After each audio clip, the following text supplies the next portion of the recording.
just moving that a little forward and diving deep into this. One of the key preoccupations of any leader, be it a site leader, be it someone who's running a team, is to understand how do careers evolve. How do we measure performance? How do we retain people? Employee engagement, a lot of whole gamut of things that really come into the discussion. So one of the ways, this esteemed panel here that we have, has their hands really dirty in not only in their functions, but also in managing teams of various sizes, right? So I think more details will unfold as we talk to them in terms of how they are really looking at balancing innovation, looking at employee engagement. What are the ways in which they have dealt with their problem statements? So before we kind of, get deep into the discussion, I would like to kind of put on record that you can kind of come in and maybe give in your thoughts if you feel, if you think there's a way you want to add something to a particular question, please feel free, because there's going to be a Q&A, as Isha said. So don't stand on any formalities or, kind of say it may be out of line or it may be out of, sort of context to kind of interject. Please do feel free. I think the true measure of a conference or a gathering is when the audience interacts. That's the greatest testimony and validation for us. So welcoming the panel again, let's dive deep into it. Sriram, calling you in. Thank you so much for joining us. So as it is with NSRE, always on function, always on thing, one of the big things that you have to really look at is how you keep your hands on in terms of hiring, in terms of really keeping your people motivated. What are some of the things you're looking at in measuring performance? Is it your traditional metrics? Is it, how do you really look at it? What are the ways in which you're looking at your workforce? How are you really looking at rewards? How are you kind of, are you in a state of still imagining or reimagining it? All yours.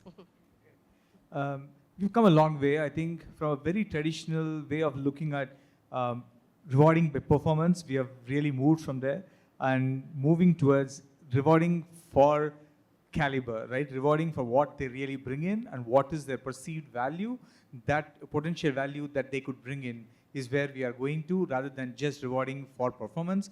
And I think we are moving away from a concept of total rewards to a term which is total recognition, right? That's where we are moving towards, not just rewarding, but also recognizing them and keeping it very personalized is where we are moving now.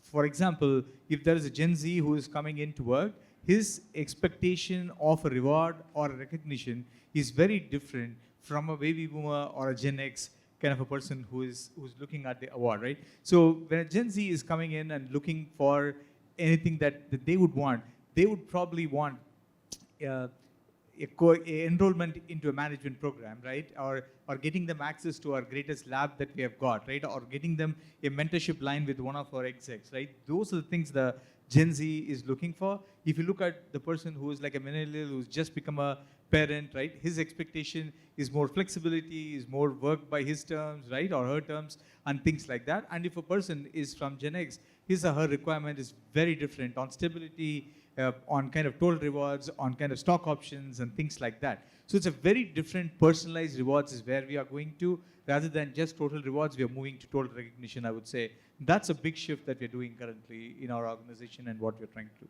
Sure, so I'll stay with you for a little bit, Sriram. So has this really effectively addressed issues such as burnout? Has it really effectively kind of looked at specific ways of rewarding innovation? Because I think the domain, the way you are kind of, there's a lot of, innovation that, cries for recognition. And also there is a multi-generational workforce. A baby boomer is more likely to look at burnout very differently vis-a-vis a Gen Z. Has it addressed burnout? Yeah, I would not say it is completely addressed, but we are in the process of kind of shifting it big time towards the left, right? That's what we are trying to do. The work that we do, it's like a ER room, right? When there is an incident that happens, our team has to respond to it at a speed which will reduce the MTTR as best as possible. So considering that our team has to be on the fly all the time, right? Rather than rewarding for firefighting, right? After the incident has happened, and then we try to go and kind of safeguard our software or make sure that our machines are rebooted or getting back the service to our client, instead of rewarding firefighting, we are trying to reward on avoidance of the incident itself, right? That's a big shift that we are doing, and that has played a big role, whether it's the customer satisfaction that has come in, whether the employees getting recognition for the work that they have done in not just preventing after the incident has happened, trying to avoid the incident is where we are moving to, and we're recognizing it, and the needle is shifting big time when we start rewarding our people. And once we start measuring and rewarding those aspects of it, I think people really start looking into that, and the whole shift of the organization happens, I feel. So that's a big thing that's happening right now. Great. Thank you for that great start, Sriram. So we'll circle back to you in a bit. Calling you in here, Ajay, thank you for joining the panel.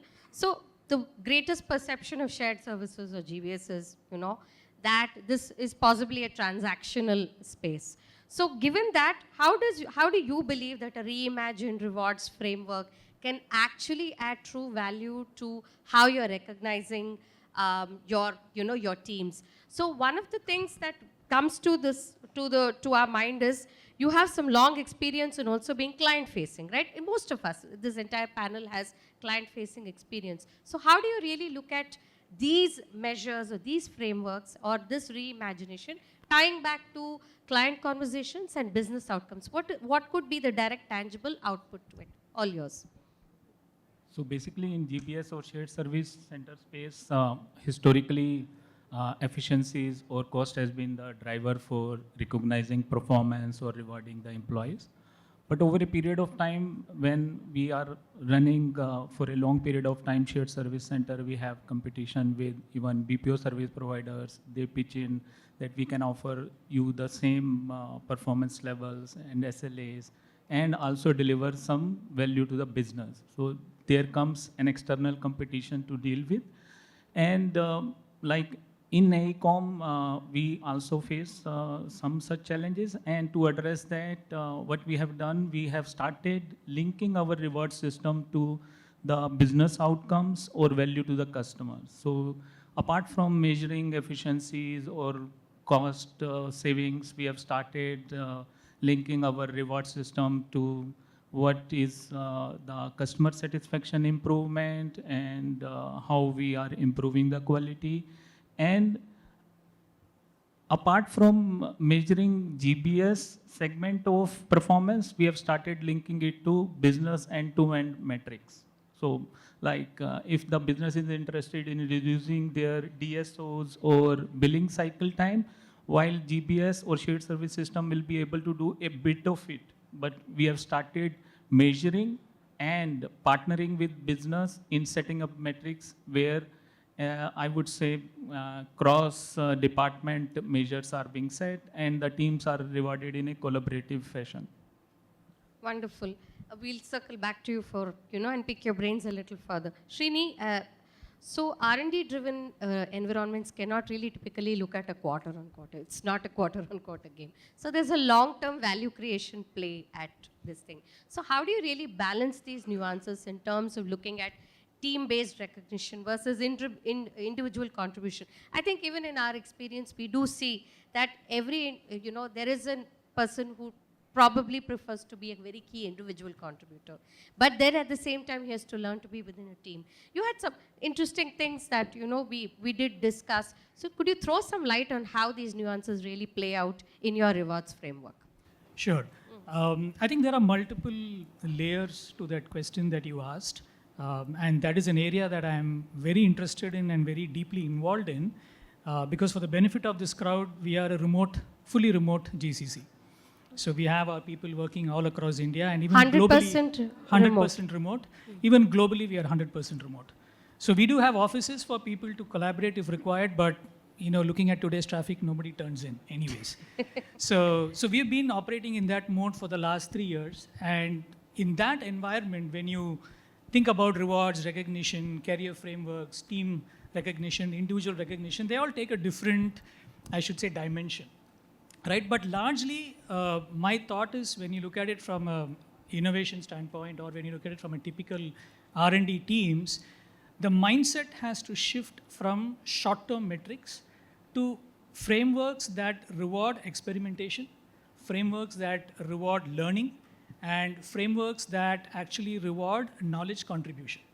So those are pretty broad terms, right? So you really have to think about how you will look at these three dimensions and how do you attach a reward model to each one of them. I mean, one simple example, I mean, Sriram talked about it, right? Having the opportunity to do a course, right? That could be a great opportunity for somebody, or learning credits, which they can redeem in any of the online providers to do something. So there are different ways by which you can look at these three dimensions, because in an innovation environment, that takes a big priority. Now, on the next part, which is how do you think about career frameworks, right? In such an environment, almost every organization has competency models. They have defined, what different levels should do. But from an R&D standpoint, it's very important for us to bookmark innovation-driven milestones. Because again, in innovation, you have to focus on outcomes. It's not something that you're just doing a nice prototype and forgetting about it. So when you're having these career frameworks for innovation teams and R&D teams, it's very key that you look at what are these milestones that people have to achieve and make it outcome driven and hold people accountable to it. And on the last part, which is like, how does this work in terms of team recognition, individual recognition? Are they both important? Absolutely. There is no either or. I think both types of recognitions are equally important. Team recognition, I think, reinforces safety. Team recognition reinforces psychological safety. It reinforces communication. And that's very important for innovation. People should not feel that the organization will penalize us as a team, right? So team recognition is super important. But within a team, like you said, there are obviously some people who are really good, right? So you don't want to miss their contribution. So you have to double click and do those individual recognitions as well. So it's a mix of both. You cannot take one or the other. And I think it's more critical given that, you're fully remote, right? Yes. And it throws a whole new set of challenges when you're fully remote and how you track these people, how you track work that's being done. So we have kind of learned over the last 3 years that we have been in India on how to do it. But, this is a journey that I'm sure we'll continue to improve, and we have seen great success. Just taking traffic out of people's mind itself is a big success, right? Then the rest will fall in place. And at the same time, providing them the safety dragnet of interacting whenever they need to, right? Absolutely, yeah. So I think it's fine. Just to give you one minute on that, in our company, which is Upland, there are 3 types of interactions we allow people to have. Since people are based in different locations, we allow them to meet as a location, whenever they feel like. Plus, we allow every team to meet once in a year in any location of their choice within India. But the understanding is they spend at least a day working together as a team, and then, it's free for what they want to do. And annually, once we bring everybody to a location. And that's a great time for us to have cross collaboration, reinforcing values, culture. And we do have our people from the US offices come down. Perfect. Sounds like quite a doable piece given the numbers you have, right? And it is also, I think, in a sense, my thought that you could successfully make it 100% remote given the numbers as well. Yes. So we are currently around 150 people. Probably by next year, we'll hit 200, 250. But the model, I think we have spent the last 3 years kind of understanding what mindset shifts we need, right? So that I think we are clear. So I think as we grow, I'm sure we'll continue to scale it. Now that would be interesting to watch. We should circle back to you when the numbers grow. Absolutely. As to what it is. Thank you for that. Abhishek, as a GCC head, you're not just also looking at performance systems, you're also like everybody else here, shaping career journeys, right? So given that, how do you think the frameworks that you're looking at really look at cross-functional growth, mobility? How do you nurture all of this? And in the process, what's your take on what can be a future-ready reimagining of rewards framework? All yours. Sure. Thank you for that question. First of all, I belong to Lubrizol Corporation. It's a specialty chemical company, US headquartered, part of Berkshire Hathaway Group. So we are sort of manufacturing company, right? And we've recently opened a GCC that sort of setting up in Pune. I joke with my fellow peers that as a GCC leader, right? I think our 100% of our role, 25% is probably strategy, 25% is sales and marketing, right? Because we are constantly selling, our services inside the enterprise. 25% is HR, where all of this come from. And 25% I'm not too sure what it is, right? So we'll all figure out different sort of components and mix them up in that remaining 25%. But that human resources, because that's kind of our asset, right? We are building capability for the enterprise. That becomes a very important part of our role, right? And as you said that we are shaping career journeys, I think all of us needs to see it like that.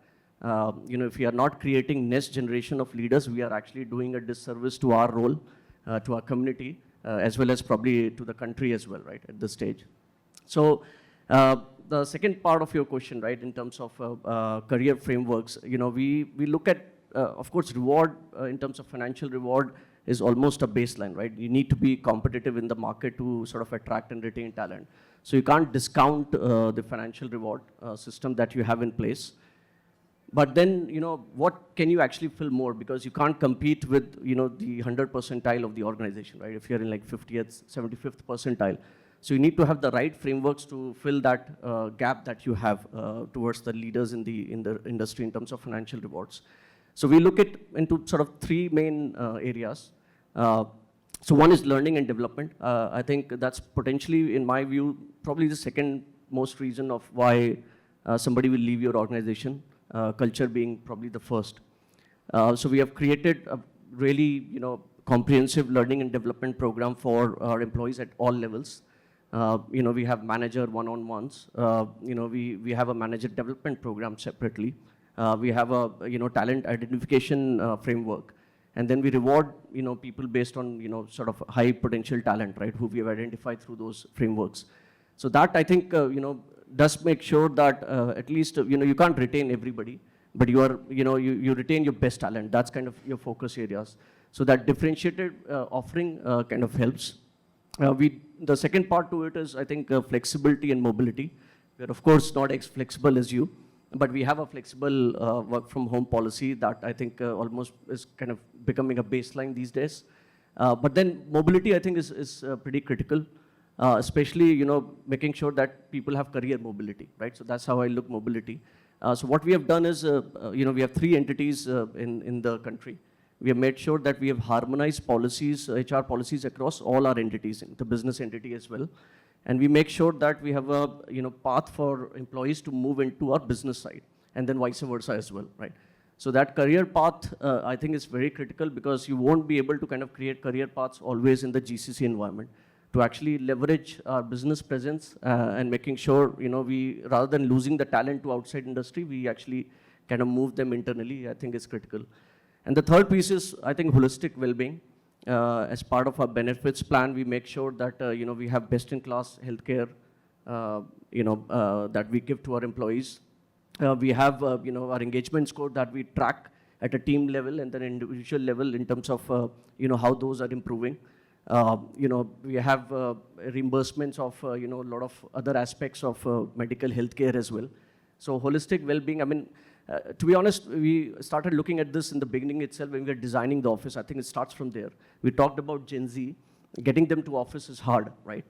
We all know that. So you need to actually design an office where actually people want to come, right? And that's the, we've taken care when we are designing our office and make sure that our office is designed in an ergonomic way. And we are applying for some LEED certifications and WELL certifications as well. So I think it's kind of starts from there. So we look that as a very holistic benefit that we intend to provide to our employees. Absolutely. And the interesting part, as you said, designing of these offices that the Gen Z would want to come. So 20 years ago, there was a wow factor when it came to all the IT offices, right? The IT companies. So there was a baseline that was already set. Now is about what can we do next? What are those experiences we can deliver which go way beyond what is passé, right? So that becomes an interesting challenge for you as well. Yeah, it's a collaboration space in my view right now. It's not office anymore. You get people inside the office to collaborate because they can actually do their work from anywhere. Absolutely, absolutely. So Sumithra, calling you in here, thank you again for joining.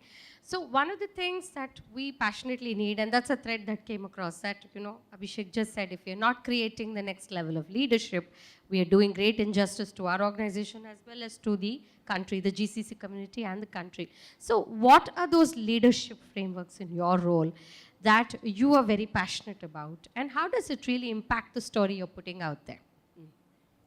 Thank you for that. Actually, when you're last in the panel, they already cover all the topics, so I'm hardly left with anything to say, but I will still try my best. That doesn't absolve you. Yeah, absolutely.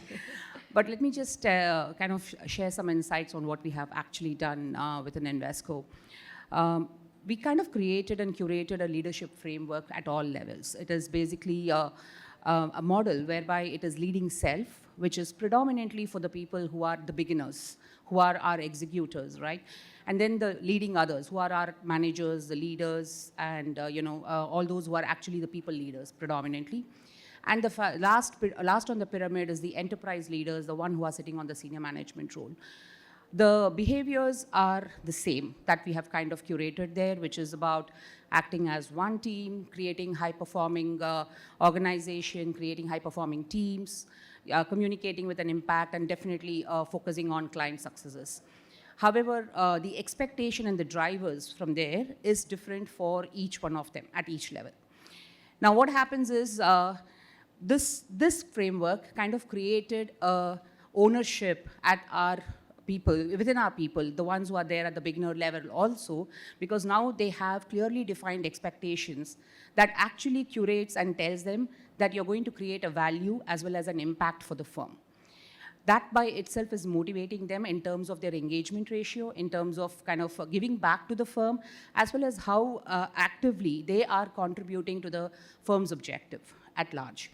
And the performance management is kind of curated back to the value and the impact that they are creating, not just by way of BAU deliverables that we kind of align and which becomes a key caveat in terms of their deliverables. So this has kind of helped us in terms of creating, I would say, a sense of ownership in them. So right now they are also acting like owners. It is not just the responsibility left with the senior management anymore. So how, if I have to translate this into something like an absolute percentage or whatever, are there any efficiency metrics that you can state out there? Yeah, so predominantly it's around how they can contribute towards any operating model change or operational efficiencies that they can derive and drive within the functions.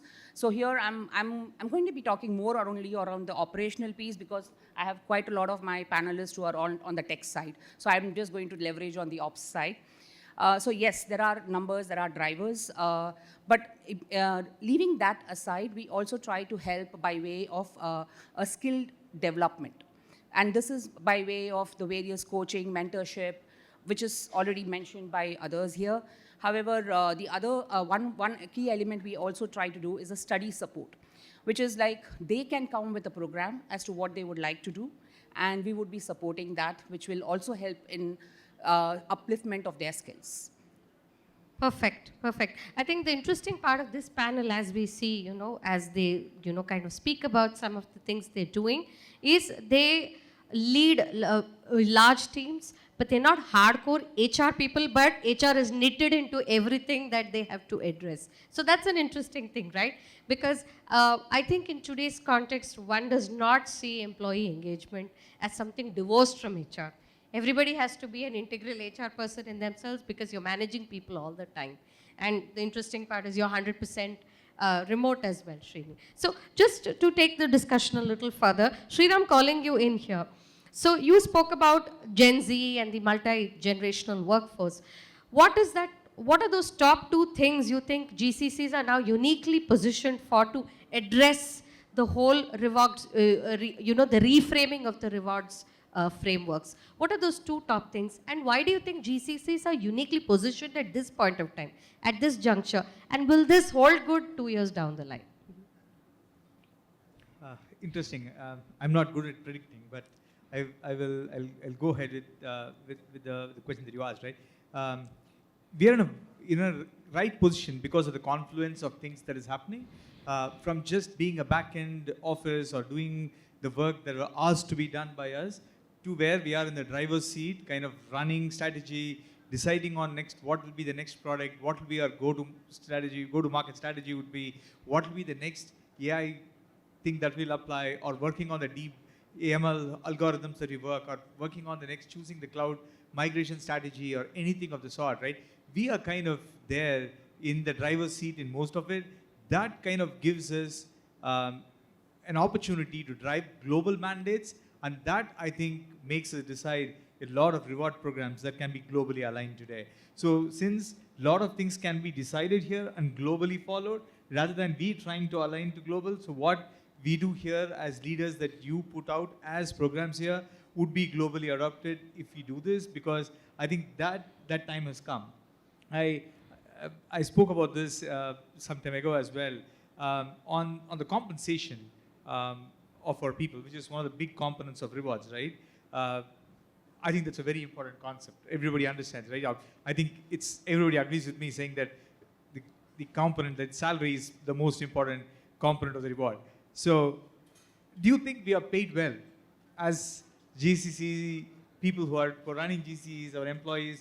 Do you think we are paid well as far as the others across the globe are concerned? Let's take a ML programmer, an AI programmer Absolutely. across the globe. So, do you think from India, we're talking about GCC Surge, so I don't want to dampen it, but do you think we are really paid well? That would be an interesting dipstick, actually. Yeah. Do you think we, Indian GCCs are great paymasters? Yes? Fair paymasters, okay. Okay. Also, balance out purchase power parity.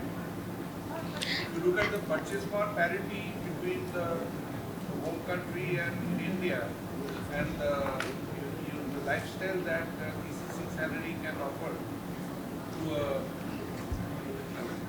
to the purchase power parity that or the lifestyle that a GCC salary can offer to experts. I'm talking about. I'm not talking about the routine GBS employees or the routine engineers, but to experts. I have a feeling that we have some returning expatriates, and they don't complain.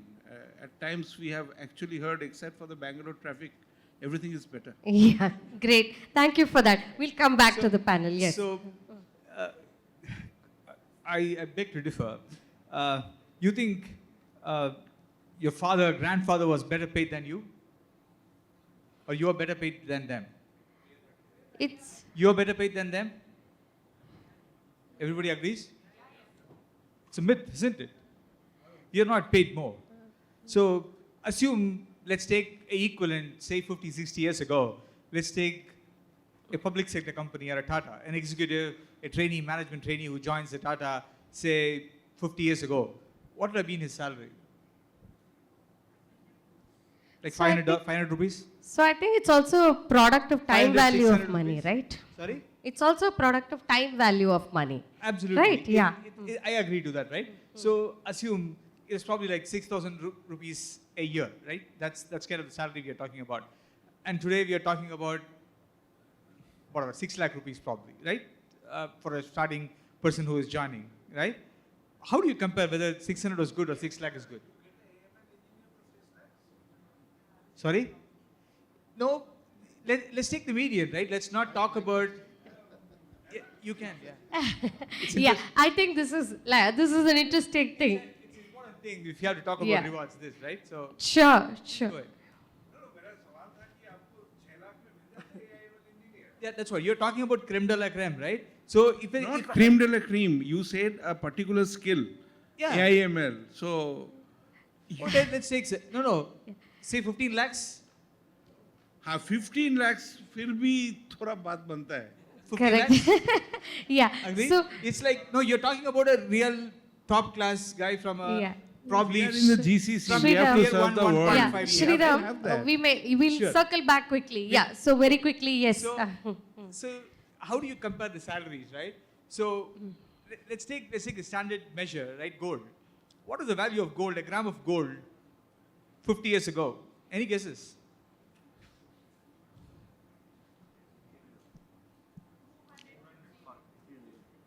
50 years ago. 13 rupees a gram probably. Wow. Okay. Today it's Right? unreachable. Yes. How much your grandparent, your father would have taken home? Probably like 20 grams plus, right? Today, even 15 lakh salary, you divide it by the month and divide it by the gram that he is going to take home today. Look at whether we are really giving more or we are really giving less. I submit my argument there. Sure. Great point. I think it's time value of money which we were trying to say. Great. Ajay, I'll kind of come back and flip the question to you as well. So how are you really looking at total rewards as a function of multi-generational workforce? One quick point. So basically, in total rewards, we are now implementing various models where we are taking care of their well-being, company's culture, infrastructure space, hybrid policies, and all sorts of non-monetary components of remunerations are also looked into. And we regularly go to employees, hear their voice in the form of pulse survey, look for what are the areas they are interested into, and see how in the reward system we can accommodate some of the asks they are making to make it impactful to them. Absolutely. So, Srini, a little further on, we can't do a discussion without bringing AI into it, right? So, how do you really see AI and data really kind of impacting how we are looking at performance management, personalization, how it really kind of impacts the whole rewards frameworks? Some thoughts. Sure. I think looking at the current trend of where AI is moving and the kind of impact it's having in different areas, it is inevitable that it will have an impact on performance management and rewards management. Now, if you just look, let's say maybe even 4 or 5 years back, performance management was largely episodic, right? I mean, you look at different points of time in the year, somebody gives you feedback, somebody gives you some goals. And whenever the time of feedback comes, it's inevitable that managers roll their eyes at, okay, I have to sit and do this whole process.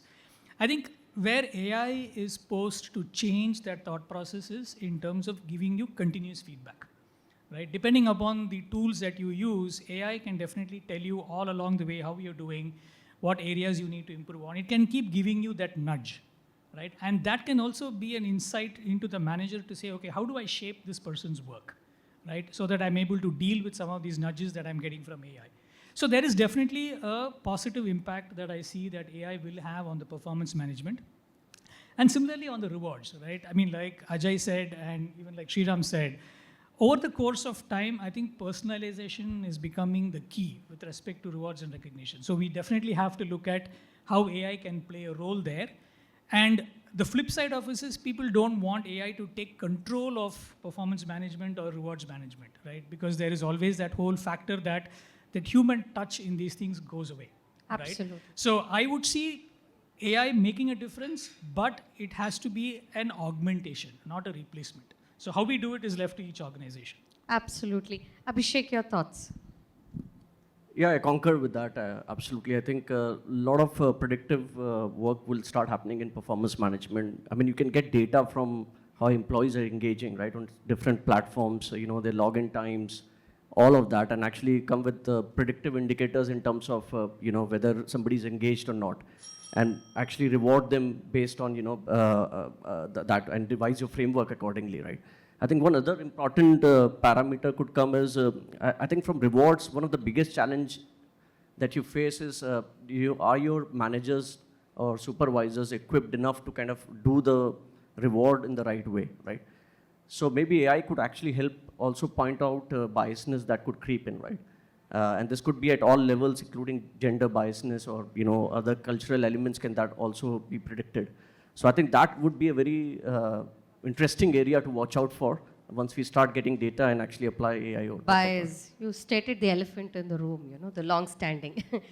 So Sumithra, a quick take from you, and time permitting, we'll just do one last shot if we have the time. Yeah. So can you talk about AI? Yes. All right. So I think I'm going to concur with both of them here, right, Abhishek and Srini.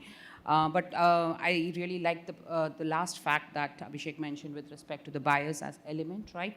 And when I was speaking with my HR head, she also mentioned that it just is going to listen and kind of create a loop, right? I mean, there's a possibility, which also allows AI kind of curate the development plan for the person. I mean, you need not necessarily spend the time developing, creating a path by itself, but it is going to give it off to you as a managers in terms of what's best in terms of their development plan. So I think it's definitely something we could look out for and make life easier for all the people managers. Absolutely. I'll stay with you here. So if you had to completely redesign and overhaul the rewards framework, what would be that one element you would add which you hadn't thought of 5 years ago?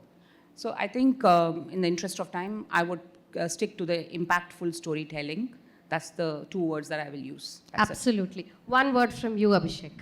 Yeah, differentiated reward. I think that's necessity. Perfect. Srini. I'll just use a different word from what Sumithra used. It's assigning a currency to impact based on a skill that somebody learns. Perfect. Yeah, well said. Ajay. It would be business stakeholder value creation. Yeah, the practical part of it. And yes, Sriram. A line of credit for Gen Zs. Absolutely. And I think, see, the important parts is each of you brought out an important part here, you know. You spoke about the time value of money, you know, which is so important. 600 rupees, maybe in my grandfather's time, doesn't hold good today. What you spoke, business stakeholder value. And then assigning currency to, you know, impact storytelling. And also differentiator rewarding, impact storytelling. These are perfect points. Unless we take cognizance of this, your total rewards framework story will remain very, very lopsided and unidimensional. So thank you so much. I think these were great insights. Time's almost up, but I think we can permit one question here if you have. Yeah, I see a gentleman. This is one question we can permit. Yes. It's not a question. I'm just going to play the devil's advocate here. Personally, and feel free to agree or disagree, but I do not believe that performance and career framework and rewards should be put in the same sentence. These are two very different things. You are paying people, employees, for their time, their skill sets, which is your employee value proposition, right? And the esteemed panelists, they spoke about various types of compensations and benefits, including lifestyle benefits and health benefits, etc., learning benefits, all of this. This is what we pay our people. This is what we get paid for our time, our effort, our skills to do our job. Rewards is for above and beyond. Rewards is for the technology innovation that I'm bringing above and beyond my day-to-day job. Rewards is for upholding the culture of the organization. Rewards is for leaving behind a better world because I choose to do that, not because I'm being paid to do that. So personal take on this is that rewards is a very different angle. Rewards has an element of truly motivating the culture, the teams that we are, not for their day-to-day work, but for the above and beyond. So personally, my take on this is that I think there's a bit of a confusion on when we talk about rewards and comp and ben in the same thing. Comp and ben is something we are mandated to do because we are supposed to do. Rewards is something I want to do because you've done a good job. As a parent, I would want to reward my children for excelling in certain areas or for behaving well or showing that above and beyond, not for just being my son or being my daughter. That is my duty. So I personally feel that this panel sort of is a very exciting panel, but as leaders, it is important for us to be able to very clearly differentiate that comp and ben and value proposition, employee value proposition is one piece. Let's not mix that with rewards and recognitions, because rewards and recognitions is a multi-dimensional matrix that comes in a lot of ways, but that is largely for rewarding and motivating people, not for them doing their job. Sure, absolutely. I think they brought that out in many senses of the word here. Thank you for bringing that distinction, perfectly said.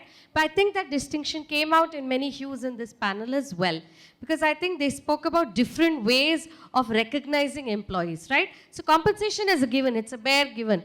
As you said, tanka to milti rehti hai, mahina par mahina. But what do you do to keep that workforce interested? How do you recognize them? How do you keep them motivated? I think that came out in different hues in this discussion as well. But thanks for bringing out and reiterating that point from your standpoint. It was excellent. So in the interest of time, I'm getting like my eye rolls from my team there. So thank you so much. This was a great panel. And thank you for your inputs as well. Thank you so much.